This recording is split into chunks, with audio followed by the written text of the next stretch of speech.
Bienvenidos a nuestro canal. En esta ocasión en nuestra pizarra hablaremos sobre el Imperio Romano. El Imperio Romano es sin duda una de las civilizaciones más grandes y fascinantes de la historia de la humanidad. Su influencia perdura en la cultura, el derecho, la arquitectura y la política moderna. En este video exploraremos sus religiones, sus dioses y los orígenes del imperio. Asimismo su expansión, el auge de su poder y las causas de su caída y su legado inmortal. Empecemos conociendo un poquito de su historia. Según la leyenda, Roma fue fundada en el año 753 a.C.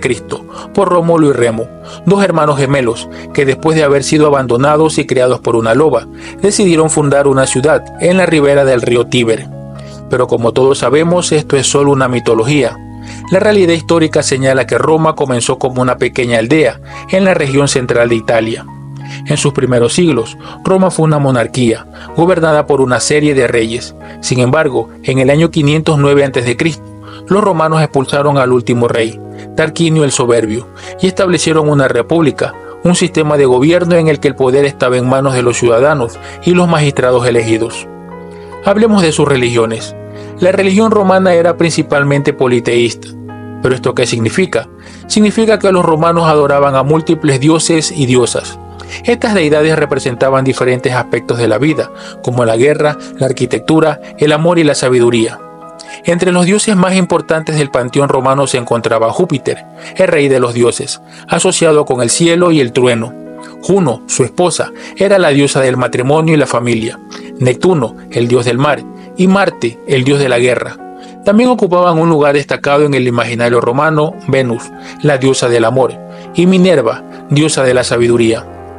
¿Pero cómo influyó el cristianismo en el Imperio Romano? La religión romana experimentó una transformación fundamental en el siglo IV después de Cristo, con la adopción del cristianismo. A pesar de que al principio el cristianismo fue perseguido por los romanos, especialmente bajo emperadores como Nerón y Decio, la fe cristiana se expandía de manera significativa en el imperio. En el año 380 después de Cristo, el emperador Teodosio I proclamó el cristianismo como la religión oficial del imperio con el Edicto de Tesalónica, lo que marcó el fin del politeísmo y del culto imperial romano. ¿Y cómo era el sistema de gobierno en el Imperio Romano? La República Romana se caracterizó por un sistema mixto de gobierno, en el que coexistían elementos de democracia, aristocracia y monarquía. Los ciudadanos romanos eran gobernados por dos cónsules, que eran elegidos anualmente y actuaban como jefes militares y políticos. Además, existía el Senado, compuesto por patricios, la aristocracia romana, que asesoraba a los cónsules y tenía un gran poder en la toma de decisiones políticas. Durante este periodo, Roma se expandió rápidamente, primero por la península itálica y luego más allá de sus fronteras. Pero, ¿cuánto duró el auge del Imperio Romano? En el año 49 a.C., Julio César desafió la autoridad del Senado, lo que provocó una guerra civil. Tras su victoria, César se autoproclamó dictador perpetuo. Sin embargo, en el año 44 a.C., fue asesinado por un grupo de senadores. El asesinato de Julio César desató otra guerra civil, que finalmente fue ganada por su heredero adoptivo, Octavio, más conocido como César Augusto.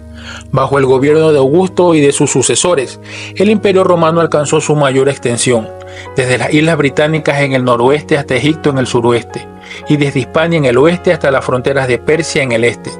Roma controlaba vastos territorios. Este imperio multirreligioso y multicultural estaba unido por una red de carreteras, leyes comunes y una administración eficiente. ¿Pero cómo cayó un imperio tan poderoso? A pesar de su grandeza, el Imperio Romano experimentó una lenta pero inexorable declinación, que culminó en su caída en el siglo V después de Cristo. Las razones de este colapso son múltiples y complejas. En primer lugar, las invasiones bárbaras fueron un factor crucial. Los visigodos, vándalos, hunos y otros pueblos germánicos comenzaron a invadir y saquear las provincias romanas.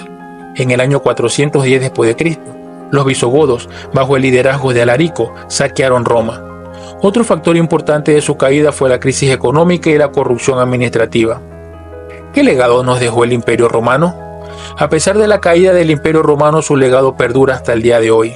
La cultura romana influyó profundamente en las civilizaciones posteriores, especialmente en Europa.